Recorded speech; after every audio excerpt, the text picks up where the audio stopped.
Here's a quick step-by-step guide showing you how to find any registry on Amazon, wedding, baby, or custom registries. Start by opening Amazon in your browser and signing into your account.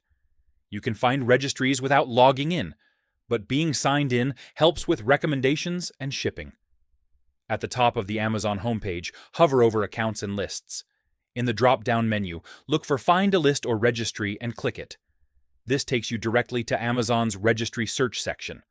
On this page, you'll see different registry options, including Wedding Registry, Baby Registry, Birthday Gift List, Custom Gift List, Holiday Registry. Choose the type of registry you're searching for. Once you select the registry type, you'll see a search form. Enter the person's name, first or last name, and choose their location if you know it. Then click Search. If multiple people match the name, Amazon will show a list. Click the correct person to open their registry. After opening the registry, you can browse all items, use filters, or sort by price, priority, or purchased items. If you want to buy something, simply add it to your cart. Amazon will ship it directly to the address chosen by the registry owner.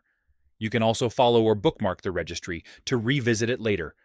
This helps when you want to check back for new items or upcoming events. And that's it. That's how you find any registry on Amazon.